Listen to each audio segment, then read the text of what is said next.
El tema de hoy lo vamos a comenzar con la cefalometría frontal de Rickets.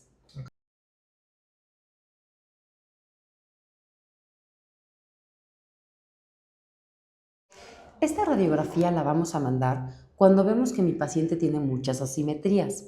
Aquí lo que me va a ayudar es que voy a poder ver la cara completa, pero de frente. Entonces, me va a ayudar a estudiar la simetría de los componentes del complejo dentomaxilar. Voy a poder ver la simetría de la mandíbula, la simetría del mentón, la simetría de los dientes, etc. Vamos a poder hacer un diagnóstico diferencial de laterodesviaciones mandibulares, o sea, voy a poder ver si mi mandíbula está desviada por función, porque los músculos están funcionando mal, ya sea del lado izquierdo, derecho, ambos, o es porque me creció más un lado que otro. También me va a hacer un diagnóstico de desviaciones esqueléticas y funcionales. Evaluación de expansiones maxilares. Aquí en cuanto a expansión de evaluaciones maxilares, evaluación de expansiones maxilares, lo vamos a ver. Realmente no es un gran diagnóstico para esto. Aquí definitivamente no me puede reemplazar el diagnóstico que yo hago con el análisis de Schwartz en los modelos, pero es una opción, es una de las ideas, aunque depende de muchos factores. Lo vamos a ver cuando lleguemos a ese factor.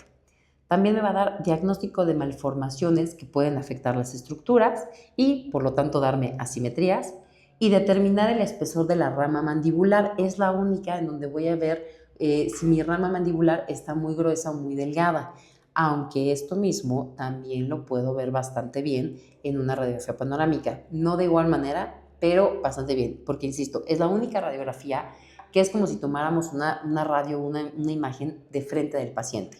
Aunque para que esta sea una radiografía donde veamos la parte anterior de la cara, tenemos que tomarla desde atrás, por eso se llama postero-anterior, no es la anteroposterior. Si fuera antero-posterior, nada más veríamos la parte posterior del cráneo, o sea, veríamos como la parte del cerebro y no se vería nada. Igual me puede servir como para una fractura, para un golpe, etcétera, pero realmente no me va a servir para nada de la cara. Si lo que quiero es ver la cara, entonces es una postero-anterior.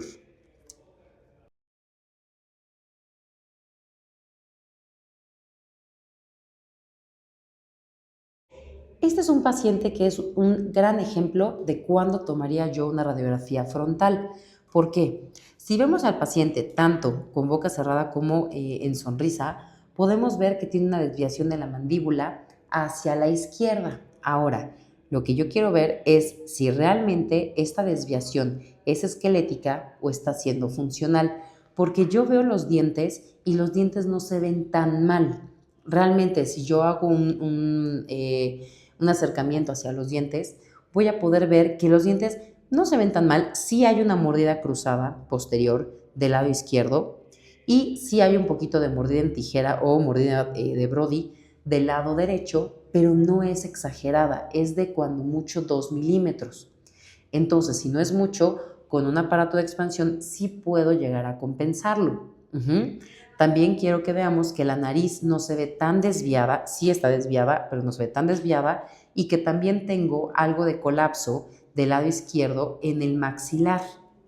Así que en general sí me está diciendo que hay una asimetría, pero aquí mi pregunta tal cual es, ¿mi asimetría es funcional o es esquelética? ¿Ok? Para eso es que voy a utilizar esta radiografía.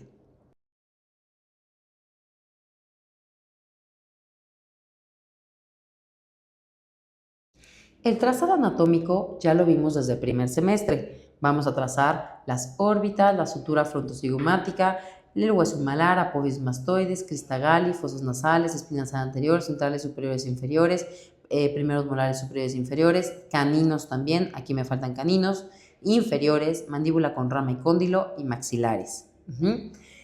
Eh, Hay varias maneras de poder trazar esta radioanatomía. Hay quienes ponen todas las estructuras anatómicas que se ven, hay quienes proponen que se trace absolutamente todo, pero no todo me va a funcionar. Así como cuando trazamos la lateral de cráneo, que les digo, estas estructuras sí sirven y estas estructuras la verdad es que no las vamos a ocupar. Yo también siempre les voy a recomendar que tracen lo menos posible para que se vea limpio y que también mis trazados y mi diagnóstico sean más sencillos, sea más fácil poder medirlo y que se vea limpio, porque también esto pues es parte de lo que vendemos a nuestros pacientes.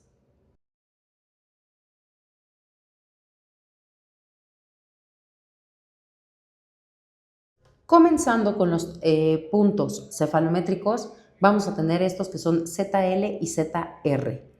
Estos se van a basar en el cigomático. Es el punto más interno de la sutura frontocigomática en el reborde orbitario. Aquí los encontramos. Entonces los tenemos del lado izquierdo y del lado derecho. Del lado izquierdo, digamos que si fuera mi órbita un reloj, estaría a las 10 y del lado derecho estaría a las 2.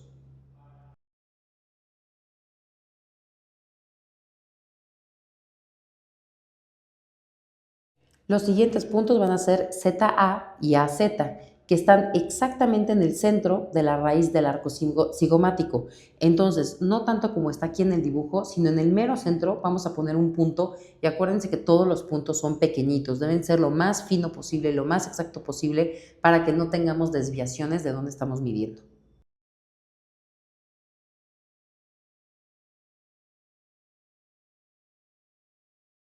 Mi siguiente punto es la espina nasal anterior.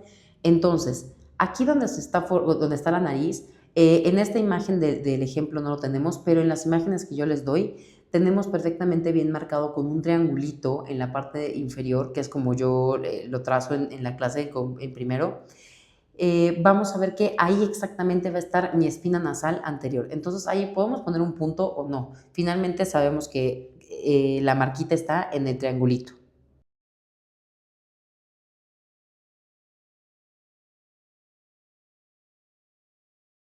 JL y JR son el punto más profundo del maxilar. Si yo meto mi dedo en el maxilar, entonces es exactamente en donde estaríamos tocando fondo de saco a nivel de los molares. Así que vamos a localizar el punto más profundo en donde está mi maxilar.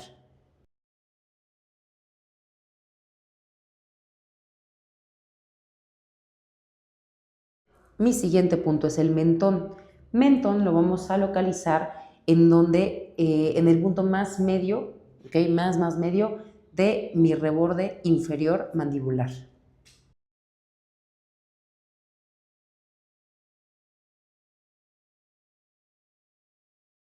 AG y GA mandibular son el punto más profundo de la escotadura antegonial. Hay veces que viéndolo de frente, esta zona se ve muy plana y me va a costar un poco de trabajo localizarla, pero normalmente sí se logra ver en dónde está haciéndose más profundo este punto.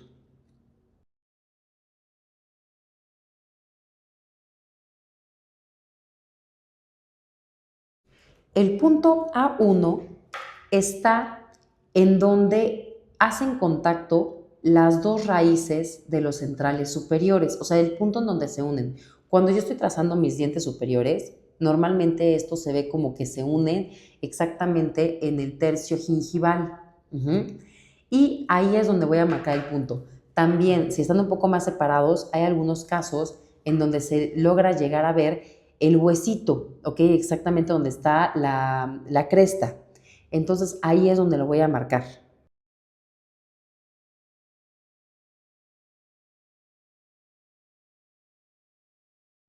Y el punto B1 es el mismo, pero en los dientes inferiores.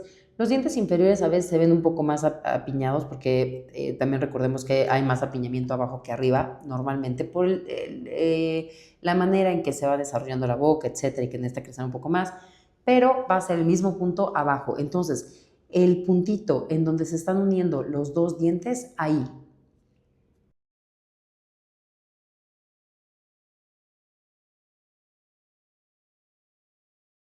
Terminando con los puntos, vamos con los planos. Estos son los planos que vamos a trazar en general en todos nuestros pacientes y que sí tienen un nombre, ¿ok? Un nombre como tal. El primero va a ser el plano medio sagital.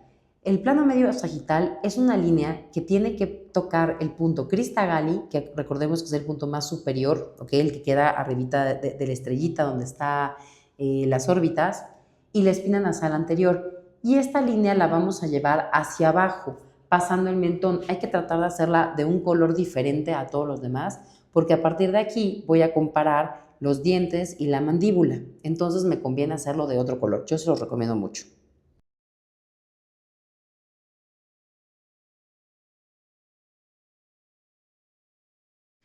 Mi siguiente plano es el plano dentario frontal. Este plano dentario frontal tenemos dos, el izquierdo y el derecho. Entonces, el izquierdo va a ser de JL a AG y el derecho va a ser de JR a GA. Se trazan por separado y se van a medir por separado, porque cuando los esté yo midiendo, voy a hacer una comparación entre el lado izquierdo y el lado derecho. Acuérdense que como estamos haciendo, aquí estamos midiendo las asimetrías, lo que yo quiero comparar todo el tiempo es lado izquierdo, lado derecho, para ver cuál es más grande, cuál es más chico y ver si realmente si hay una simetría esquelética o solamente es funcional.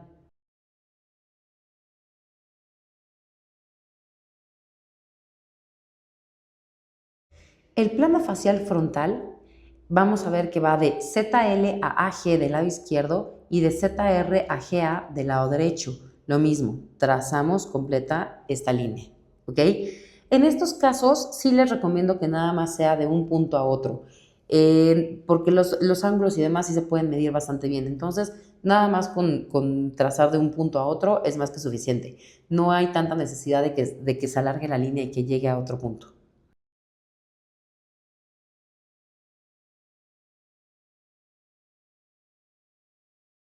Para el plano oclusal, lo que vamos a ver es que necesitamos pasar por la línea de oclusión de los molares, lo que significa que tenemos que localizar la cúspide vestibular y la lingual. Hay que acordarnos que aquí estamos viendo de frente. Si estamos viendo de frente, al momento de ver de frente, nosotros como si hiciéramos eh, un corte frontal, entonces veríamos el diente, veríamos la parte vestibular y la parte lingual. No estaríamos viendo mesial y distal. Entonces, lo que está hacia afuera es mi parte vestibular y lo que está hacia adentro es la parte lingual. Y esto es, las dos cúspides las tenemos que tocar. A veces se logra, a veces no, porque también depende de cómo esté la curva de Wilson, si está muy marcada o si estuviese a la inversa. Si no se puede, entonces lo que vamos a hacer es que vamos a tomar en cuenta las cúspides vestibulares. Si mis molares estuvieran inclinados hacia donde sea, hacia afuera o hacia adentro, vamos a tomar en cuenta la cúspide vestibular. ¿Por qué la vestibular? Porque en la vestibular es donde nosotros vamos a medir Schwartz. Y como nosotros vamos a medir Schwartz en ese punto, entonces es más fácil que a partir de ahí podamos nosotros hacer una comparación del modelo con la radiografía. Nunca hay que olvidar que todo el tiempo estamos haciendo eso. Estamos comparando los modelos con las radiografías.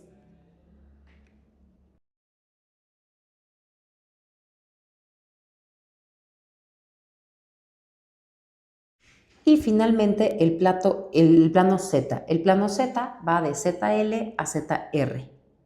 ¿Ok?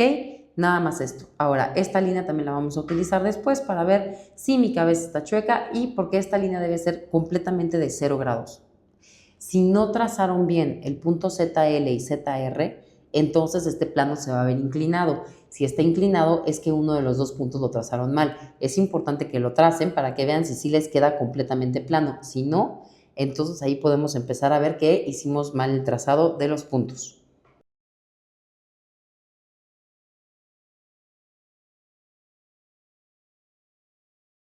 Como todas las cefalometrías, esta también se va a dividir en campos y vamos a tener el campo del problema dentario, la relación maxilomandibular, relación dentoesqueletal, relación craneofacial y estructural interno.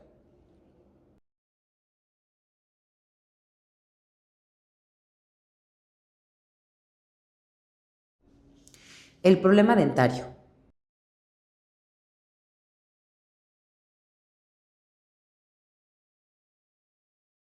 El primer factor que vamos a trazar aquí es la relación molar. La relación molar lo que vamos a hacer es que ya tenemos trazado el plano de oclusión. Una vez que ya tenemos trazado el plano de oclusión, vean que dice distancia entre la cara vestibular de los seises superior e inferior. Entonces, vamos a trazar una pequeña línea que salga, como lo podemos ver en el ejemplo del lado izquierdo. Acuérdense que cuando estamos viendo la radiografía frontal es como si estuviéramos viendo al paciente de atrás. Entonces, el lado izquierdo de mi paciente es mi lado izquierdo y el lado derecho de mi paciente es mi lado derecho. Viendo el molar del lado izquierdo, vemos que hay una pequeña rayita punteada que sale de la cara vestibular, o sea, de la parte más distal, del molar superior. Y hay otra pequeña rayita que también sale de la cara vestibular del molar inferior. Esta casi no se ve porque está muy pegadita. Este diente está como más plano. Y lo que vamos a hacer es que vamos a medir esa pequeña distancia sobre el plano oclusal. Y lo vamos a hacer del lado izquierdo y del lado derecho y los vamos a comparar. Ahora, la norma va a ser de 1.5 milímetros, pero también tenemos una desviación de 1.5. Entonces puede ir desde 0, o sea, que los dos dientes queden exactamente, la cara vestibular quede plana, o que llegue hasta 3 milímetros, donde el superior puede estar hacia afuera 3 milímetros. Si yo tuviera el superior hacia adentro, así sea medio milímetro, entonces ahí me dice que tengo una mordida cruzada y lo voy a poner en números negativos.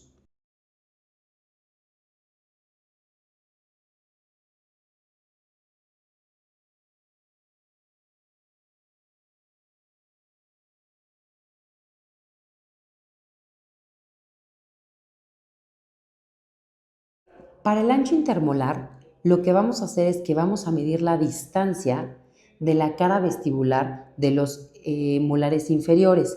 Ya trazamos las dos líneas, ya trazamos la línea que me está marcando, que me está llevando la cara vestibular hacia el plano de oclusión. Entonces, lo que vamos a hacer aquí es únicamente medir sobre el plano de oclusión la distancia de un punto a otro de dientes inferiores, solamente inferiores, ¿ok? Y me va a decir que la norma para hombres es de 55 milímetros más menos 2 y de mujeres 54 más menos 2. Ese más menos 2 es para los dos, o sea, para norma de hombre y de mujer. Ricketts hace esta comparación de hombre y de mujer porque dice que los hombres tienen una cara más grande, más ancha, más cuadrada y las mujeres un poquito más angosta. Aunque, si nos damos cuenta, la discrepancia realmente es de 1 milímetro, entonces tampoco es una gran diferencia. Si esta distancia me sale mayor a los 54 o 55 más 2, entonces significa que tengo una sobreexpansión. Si me sale disminuido, entonces significa que tengo un colapso. Muy parecido a lo que nosotros estamos midiendo con Schwartz, nada más que aquí es medirlo directamente en la cefalometría.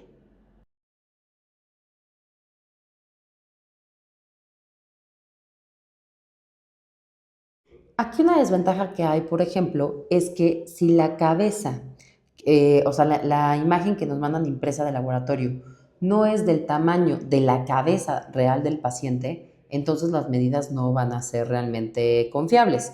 Me puede servir para comparar lado izquierdo y lado derecho. En cuanto a huesos, sí me funciona porque estoy comparando mandíbula izquierda con mandíbula derecha, maxilar, etcétera. Pero en lo que son los dientes, yo creo que los dientes no deben medirse en una radiografía o no en distancia, únicamente en angulación, porque va a haber muchísima discrepancia y también va a haber discrepancia en cuanto al trazado. Tiene que estar perfectamente bien trazado y no siempre podemos garantizar que los dientes estén perfectamente bien trazados, lo mismo que les vengo diciendo desde el primer semestre.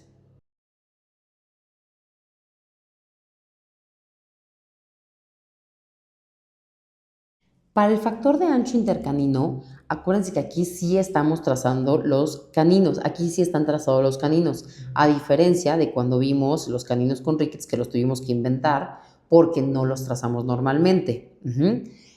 O tuvimos que buscar una radiografía específica, aquí ya están trazados. Entonces, lo que vamos a ver tal cual es la distancia que hay de la cúspide de un canino a la cúspide de otra, todo sobre el plano oclusal. Si por alguna razón el canino no está tocando el plano oclusal, no pasa nada, ¿ok? No tiene que ser forzosamente sobre el plano oclusal. Aquí sí puede ser nada más de un canino a otro. Lo mismo, vamos a ver que a partir de los 7 años vamos a encontrar una distancia de 22.7 milímetros, que son dientes no erupcionados. O sea, vamos a ver que no tenemos los caninos erupcionados, pero sí los vamos a poder ver en la radiografía porque ya están formados. Después, a partir de esa edad, vamos a ver que va a ir aumentando 0.8 milímetros por año hasta los 13 años. Entonces, a partir de los 13 años, todas las radiografías que yo les di son mayores de 13 años. Todos los mayores de 13 años vamos a encontrar una distancia, que la norma sería de 27.5 milímetros. Y aquí no tenemos desviación estándar. Aquí me dice que lo mejor sería un 27.5 para que me quepan los 6 dientes anteriores. Igualmente, nos puede servir aquí para ver si tenemos un colapso en edad temprana y para ver si podemos meter desde los 6, 7 años un W para hacer expansión de caninos y ayudar a aliviar el apiñamiento anterior. Y lo mismo, si está disminuido me da un colapso, si está aumentado me da una sobreexpansión.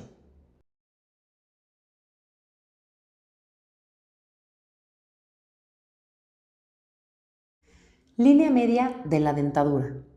Lo que vamos a hacer en este factor es que vamos a trazar una pequeña línea media de dientes superiores y otra de dientes inferiores. O sea, literalmente vamos a tomar el punto A1 que habíamos trazado en los puntos y el punto B1 que también habíamos trazado. Yo les recomiendo que lo hagan de colores y de diferentes colores, y vamos a trazar una línea que esté completamente recta a 90 grados y vamos a medir vamos a ver si estas coinciden o si alguna de las dos está para un lado o para otro. Vamos a decir que la superior es la que está a 0 grados. Únicamente lo vamos a hacer por el hecho de que los dientes superiores tienen un poquito menos probabilidades de tener desviaciones porque el maxilar es un hueso fijo y es más fácil que estos sí vayan con la línea media. Y vamos a decir que los inferiores son los que están desviados hacia la izquierda o hacia la derecha. La norma definitivamente debería ser de 0, o sea, deberían de coincidir, ¿ok? Pero puede haber una desviación, ya sea a la izquierda o a la derecha, de hasta 1.5, realmente hasta 2 milímetros como límite, como máximo. Y podemos decir que la línea media está bien. Algo que es muy importante es, cuando nosotros hacemos tratamientos de ortodoncia, siempre queremos prometer que la línea media superior e inferior me queden exactamente en su lugar. No siempre podemos prometer esto porque sí puede haber desviación del maxilar inclusive. Entonces, tenemos que ver que me quede muy bien todo en función, que me quede una clase 1 de sobremordida horizontal, de sobremordida vertical, también que tenga misma altura de caninos, misma altura de molares, pero no siempre puedo prometer una línea media exactamente arriba y abajo.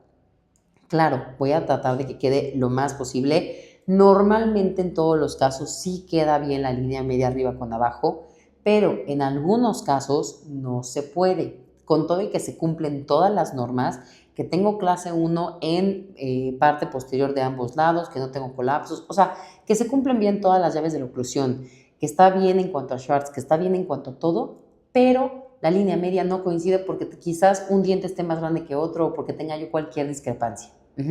Ya en estos casos ya no estaría buscando esa línea media, pero de allá afuera no hay problema. Por eso es que decimos que la norma va a ser de 0 más menos 1.5. Como les digo, hasta 2 está bien, pero Ricketts lo maneja como 1.5.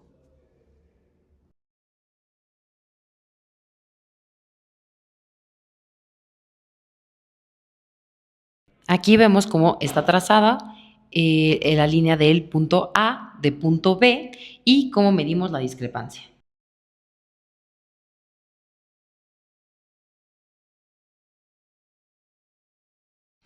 Este es el segundo campo, que es la relación maxilo-mandibular.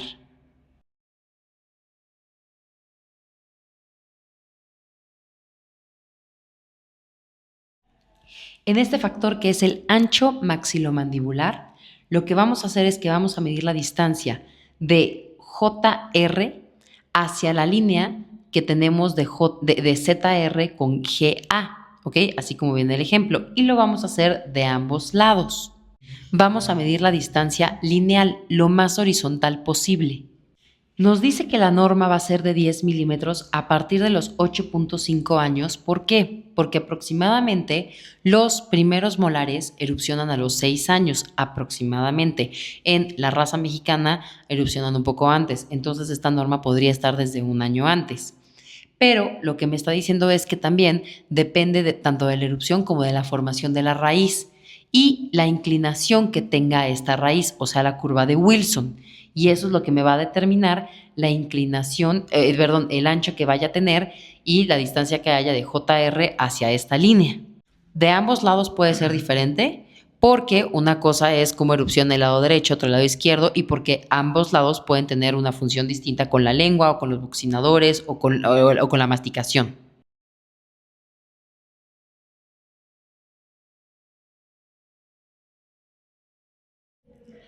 Esta es la línea media maxilomandibular. Aquí vamos a hacer lo siguiente. Ya tenemos una línea que va de crista galli hacia espina nasal anterior y que la hicimos hasta abajo. ¿Recordamos eso? Ahora vamos a trazar otra línea que vaya de espina nasal anterior hacia mentón, pero igualmente se puede pasar y puede llegar mucho más abajo. Es mucho más fácil que llegue más abajo para que la línea sea más fácil de medir. Y yo les recomiendo siempre que la pinten, que la tracen de diferentes colores, porque a veces lo normal es que deberían de coincidir, o sea, lo normal es que debería ser una sola línea y entonces la angulación entre estas dos líneas debería ser de 0 grados, pero puede haber una variación de hasta 2 grados y es algo normal. Por eso les recomiendo que lo hagan de diferentes colores. ¿Dónde vamos a colocar el centro del transportador? El centro del transportador se va a colocar específicamente en la espina nasal anterior, porque ese es el punto en donde están coincidiendo las dos líneas, tanto la que va de crista galli a espina nasal anterior y que después alargamos, como la otra que empieza en espina nasal anterior a mentón y la alargamos. Entonces las dos me coinciden exactamente ahí, ¿ok? En espina nasal anterior. Por eso ese es el punto en donde voy a colocar el centro de mi transportador.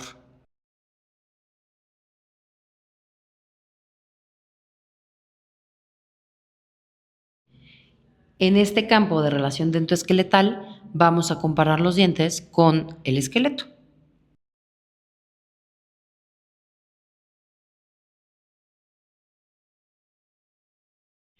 Molar a ambos maxilares.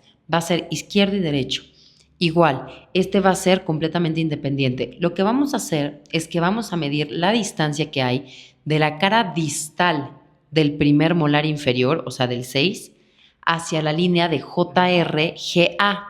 A diferencia de como había sido hace rato que estábamos viendo la profundidad del maxilar con la línea de ZR a GA, aquí es del molar, ¿ok?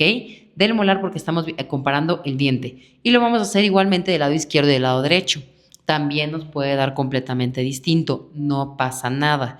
¿Por qué? Porque puede ser que de un lado tenga más masticación que de otra, que de un lado el buccinador funcione más que el otro. Entonces, de un lado sí puedo tener una sobreexpansión y entonces esta distancia se va a ver más corta y del otro lado puedo tener un colapso y esta distancia se va a ver más grande. ¿Estamos de acuerdo? La norma va a ser de 6.3 milímetros a partir de los 8,5 años, igualmente porque los dientes, los 6 se erupcionan a los 6 años y se terminan de formar las raíces aproximadamente 2 años después, que es lo que se tarda normalmente, ¿ok? En que se forme toda la raíz, en que se cierren ápices, etcétera, etcétera.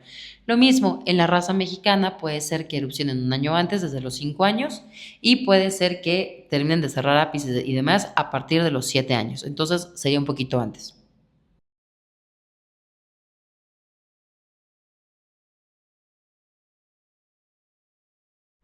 En la línea media dentaria a línea media maxilomandibular, vamos a hacer la comparación de esta línea que ya tenemos trazada, que va de espina nasal anterior a mentón, con la línea media de los dientes inferiores. O sea, entonces vamos a medir exactamente de dónde está el punto B1 hacia esta línea que es mi línea de media maxilomandibular, ¿ok? En este caso, en el ejemplo que puse, sí se ve muy marcado, pero lo mismo, se supone que la distancia debe ser de 0. Entonces hay que fijarse bien dónde marcamos el punto B1 para ver si está realmente hacia un lado o hacia otro, ¿ok? Y puedo tener una discrepancia de hasta 1.5, ya sea para un lado o para otro, aunque Lo normal también, o sea, ya lo vamos a ver en boca, hasta 2 milímetros. 2 milímetros es así mi límite que puede tener una discrepancia la línea dentaria inferior con la superior y con la maxilomandibular.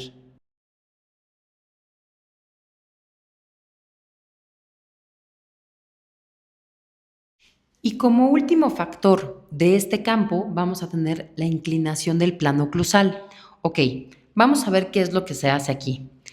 Ya tenemos la línea marcada que va de ZL a ZR. Esta línea ya está marcada porque la marcamos desde el inicio con todos los planos. Y también ya tenemos el plano oclusal. Entonces, lo que vamos a hacer es medir la distancia que hay del plano oclusal de un lado y del otro lado. O sea, van a ser por separados. Me van a dar dos medidas. Y puedo o no puedo trazar las líneas. Si quieren trazar las líneas, se pueden trazar la línea para que lo tengan como referencia y sepan exactamente dónde lo están marcando. Tiene que ser el mismo lugar de un lado que de otro. Lo que Ricketts recomienda es que sea en distal del 6 inferior. Pero igual, si lo hacen un poquito más adelante o más atrás, no hay mucho problema. O sea, más adelante, más atrás, más bien sería como más hacia lingual o vestibular, ¿ok? Pero tiene que ser el mismo lugar, tanto del lado izquierdo como del lado derecho. Y vamos a ver cuánto mide una línea. Por ejemplo, digamos que la izquierda mide 80 milímetros y la derecha mide 83 milímetros. Entre las dos, lo que vamos a ver es la discrepancia. Entonces, la norma lo que me mide es la discrepancia entre las dos líneas. Como les digo, como si tengo 80 y 83, mi discrepancia es 3. Entonces, ahí me está diciendo que una de las dos está mal. No me va a determinar cuál. Para que yo pueda saber cuál está bien y cuál está mal, yo necesitaría hacer un estudio con la platina de Fox, metiéndola a la boca y checando qué parte es la que está mal de todo el plano oclusal.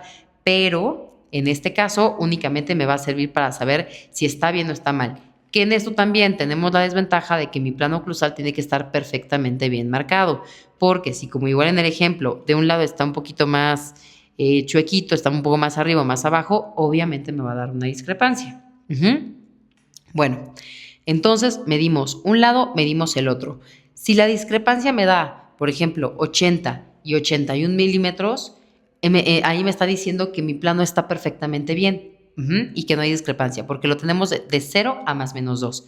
Pero entonces esta norma es porque tenemos que sacar la discrepancia entre el lado izquierdo y el lado derecho. Pueden o no trazarlo, a mí me gusta trazarlo para saber exactamente dónde lo medí y que después pueda yo regresar a esto, pero como quieran.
Aquí lo importante también es que la línea esté completamente a 90 grados, totalmente a 90 grados. ¿Por qué? Porque si la hago un poquito inclinada hacia la izquierda o hacia la derecha, entonces va a medir más.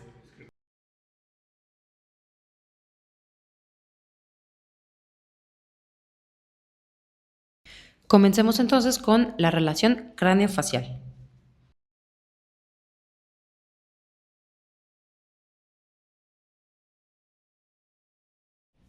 Aquí solamente vamos a tener un solo factor, que va a ser la simetría postural. Esta simetría postural lo que vamos a hacer es, vamos a medir el ángulo que se forma de ZA a AG, esta línea que tenemos de ZA a AG, y la otra que tenemos de GA a ZL. Si alguna de estas líneas me falta, la trazo, ¿ok? Mido este ángulo y mido su homólogo, el del otro lado, que va a ser de ZR a GA y de GA a Z. Y voy a comparar ambos. Entre ambos la diferencia debe ser de 0 a 2 milímetros, digo a 2 grados, ¿ok? El chiste es que sea lo más parecido posible, o sea, que sean lo más simétricos, porque si no, entonces ahí me está diciendo que sí tengo un problema y que mi cara está más grande de un lado que de otro. Lo más importante aquí es que la radiografía haya estado perfectamente bien tomada, pero perfectamente bien tomada. Si vemos que como que se ve medio chueca, como que un ojo se ve más grande que otro o algo por el estilo, mejor mandarla a repetir y decirle, oye, ¿sabes qué? Repítemela porque no me cuadra mucho, o se me hace que está como más asimétrica, etcétera, porque con esto sí voy a poder ver si realmente estoy teniendo un problema o no. Si se dan cuenta, aquí ya me abarca un poco de lo que es el cóndilo. Entonces, si tengo un cóndilo más grande o lo que sea, la cara está más grande de un lado que de otro como tal, entonces ahí voy a ver este problema.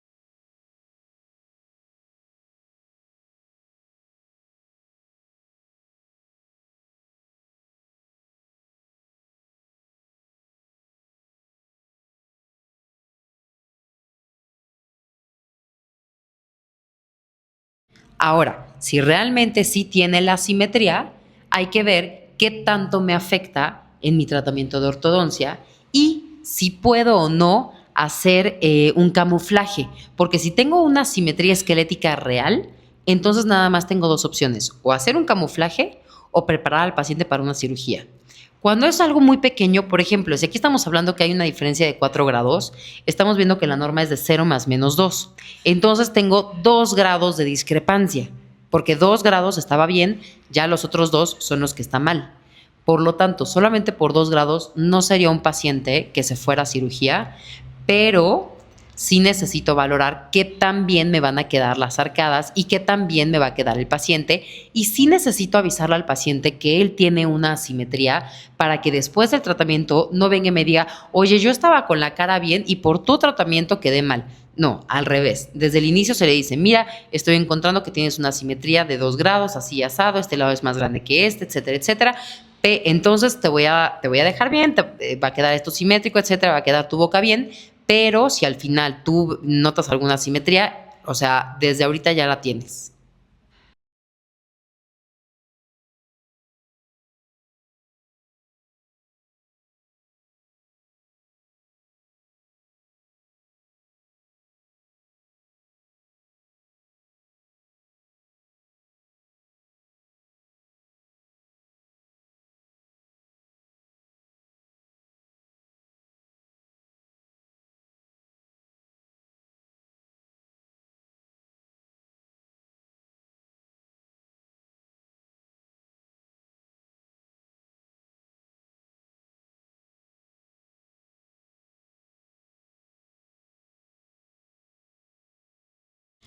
Por ejemplo, si un ángulo, el izquierdo, me sale en 15 y el otro me sale en 11, entonces aquí me está diciendo que tengo una discrepancia de 4. 15 menos 11, 4.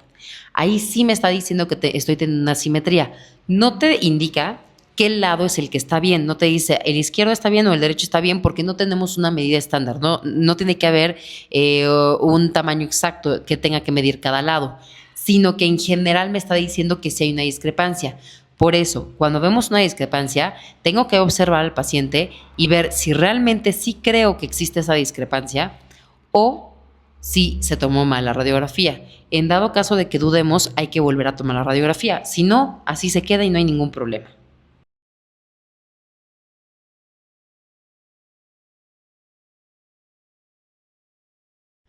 Y finalmente, el último campo, que es el estructural interno.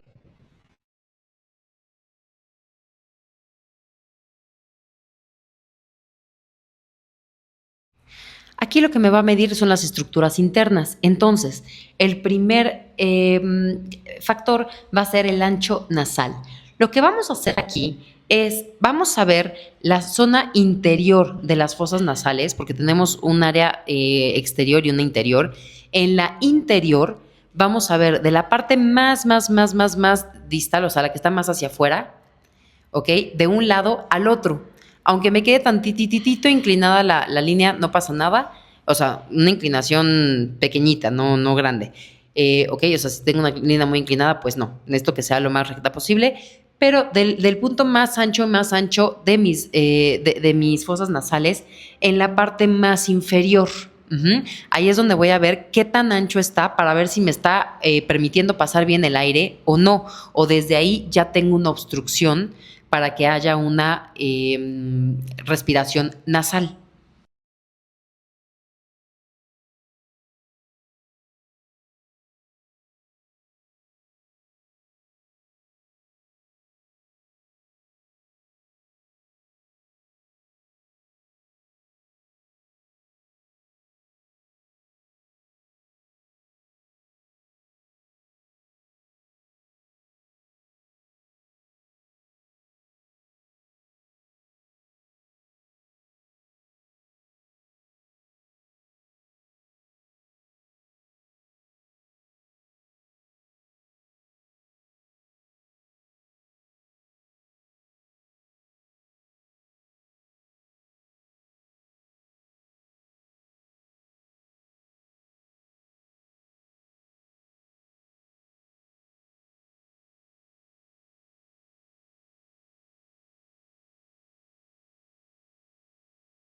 La norma es de 25 milímetros a los 8 años y medio.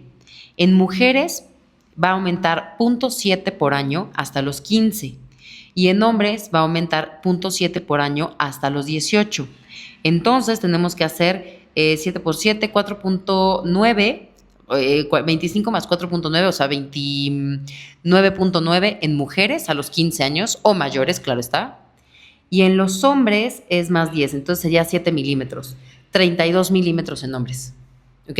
Redondeando un poquito, o sea, redondeando un poquito, quitando los 8.5 y dejándolo como si nada más fueran 8 años y que me faltan 7 para llegar a 15 y me faltan 10 para llegar a 18. ¿Ok? Entonces, esa es la norma que van a tener, va a ser 29.9 en mujeres, mujeres mayores de 15 años y 32 milímetros en hombres mayores de 18 años. Si esta distancia está aumentada por la razón que sea, entonces decimos que la vía aérea está permeable. Si está disminuida, tenemos que decir que está poco permeable. Pero como siempre, como estamos midiendo en milímetros, tenemos que considerar que si la cabeza está muy pequeña, o sea, la impresión está pequeña, obviamente todas las medidas me van a dar pequeñas, a diferencia de con los ángulos. Si yo estoy trazando ángulos, así la cabeza, el dibujo de la cabeza o la impresión de la cabeza sea grande o pequeña, me va a dar lo mismo. Pero en las medidas milimétricas, aquí sí me puede dar mal.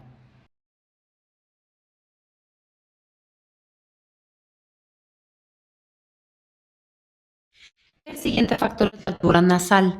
Lo que vamos a hacer aquí es, vamos a medir la distancia que hay entre el plano que ya tenemos de ZL-ZR, que trazamos desde el inicio, hasta la espina nasal anterior. Así, la distancia en una línea completamente recta a 90 grados. Vamos a ver qué tanto nos mide la nariz.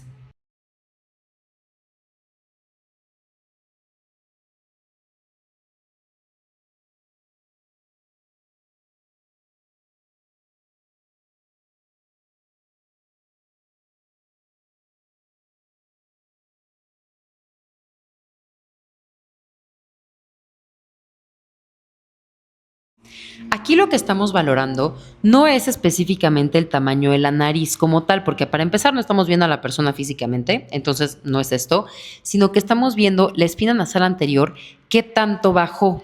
Hay que recordar que cuando el niño nace, el bebé nace, la espina nasal anterior está sumamente arriba, pero sumamente arriba. ¿Por qué? Porque nunca se han ocupado las fosas nasales, nunca se han ocupado toda la vía respiratoria nasal, porque el niño no respira.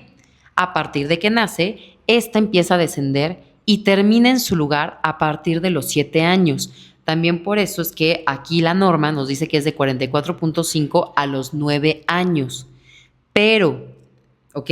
La razón por la que va a seguir aumentando de los 9 a los 15 años en mujeres y de los 9 a los 18 años en hombres, no es porque la espina nasal siga bajando, sino porque la cabeza crece todavía un poquito un poquito más, hasta aproximadamente a los 11 años. Aquí sí, Yaravak y Rakosi nos dicen que la cabeza termina de crecer a los 11 años. Y también Ricketts aquí nos dice esto porque a partir de los 9 años, de los 11 años, es que me dice que ya la mandíbula y la base de cráneo ya tienen su medida terminal, o sea, con la que ya terminó. Sí, el tamaño completo de la mandíbula y de la base de cráneo. Uh-huh. Entonces es porque en esas edades es cuando se termina el tamaño, el crecimiento del cráneo. Pero bueno, en esta parte Ricketts me lo va a manejar de la desviación estándar, ¿ok? La desviación estándar va a ser de más o menos 3. 44.5 a los 9 años, aumenta 1 milímetro por año hasta los 15 años en mujeres, entonces le aumentamos 6 milímetros, va a quedar en 50.5, y en hombres va a ser hasta los 18 años, le aumentamos 9 milímetros. Okay, entonces me va a quedar en 53.5 milímetros para hombres, más menos 3, que es la discrepancia que puede haber.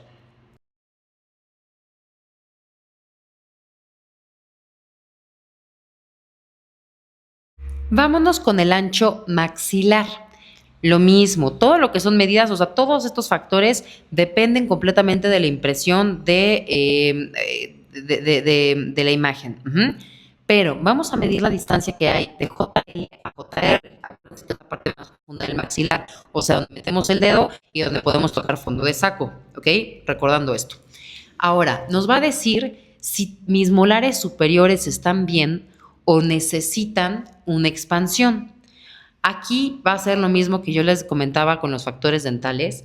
Es más complicado que nos podamos basar en esta cefalometría, o sea, en estos factores cefalométricos, porque una cosa es lo que vemos cefalométricamente, que la radiografía además tiene su propia distorsión, y otra, cómo lo vemos en la boca. Entonces, esto va a ser mucho más confiable que veamos Schwartz, que hagamos el análisis transversal de Schwartz y que con Schwartz determinemos si se requiere o no hacer una expansión de molares. Lo mismo, la norma es de 62 milímetros a los 9 años, que se supone ya se termina de establecer el ancho, porque ya se terminó de formar toda la raíz de los molares superiores, de los primeros molares superiores. Y aumenta 0.6 por año hasta los 15 años en mujeres y hasta los 18 años en hombres. ¿Por qué sigue aumentando? Si ya se terminó de formar la raíz, entonces ¿por qué sigue aumentando? Porque todavía falta que erupcionen los 7 y los 8. Ya cuando termina de erupcionar el 8, que realmente va a ser, aquí también Ricketts aquí lo dividen entre hombres y mujeres, pero realmente va a ser igual para los dos. O sea, a partir de los entre 18 y 21 años ya se termina esta zona. ¿Por qué? Porque se termina de formar la raíz de los terceros molares y se termina de establecer el ancho completo. ¿Por qué? Porque yo en la radiografía no voy a poder determinar si donde yo estoy marcando JL y JR está en la zona de primeros molares o en la zona de terceros molares. Realmente es la zona retromolar. ¿Ok? Por eso digo que esta no es completamente confiable y por eso tenemos que basarnos completamente en análisis de modelos, análisis de Schwartz.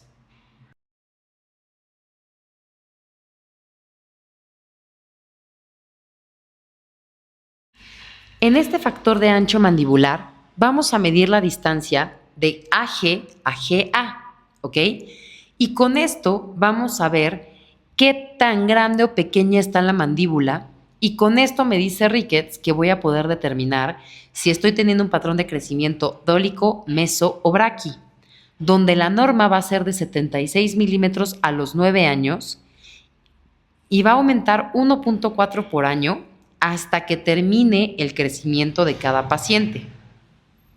Aquí se supone que igual debería ser entre 15 y 18 años, pero aquí va a depender de cada paciente en qué momento se dio su tercer pico de crecimiento y que ya se haya terminado por completo el crecimiento, porque en ese momento ya no se va a ver realmente afectado. Ahora, también hay que recordar que este punto de AG y GA está en el ángulo antegonial y que mi ángulo antegonial se puede marcar todavía un poco más si es que mi paciente con el paso de los años va apretando mucho la mandíbula, bueno, los músculos, o sea, aprieta mucho la boca, etcétera, porque los músculos de la masticación, principalmente el pterigoideo interno y el macetero, me van a provocar que ese ángulo se vaya marcando, marcando, marcando, marcando. Entonces, sí puede llegar a pasar que haya una pequeñísima deformación. Es mucho menor de la que se puede dar en los primeros años de vida, o sea, desde el nacimiento, digamos. Digo que tiene muy poca fuerza, pero desde el nacimiento hasta el tercer pico de crecimiento, porque aquí sí está creciendo la mandíbula, sí es fácil que haya una rotación, sí es fácil que haya cualquier tipo de disfunción, pero aún así, aunque ya no es tan fácil cuando se es adulto, sí se puede dar, aunque sea muy pequeño.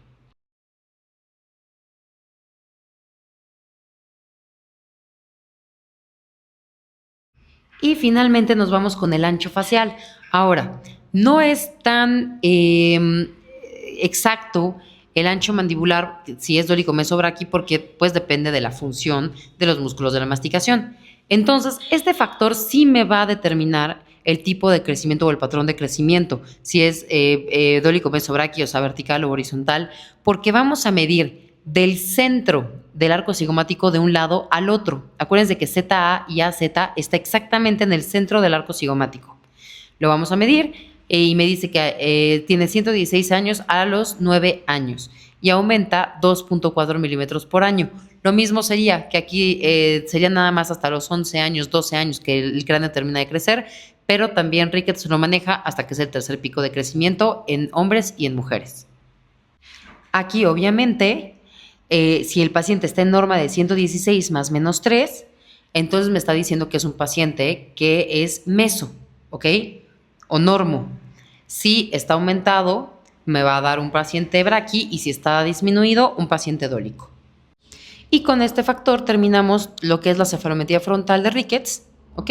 Para que me tracen aquí sus 10 caritas, nada más.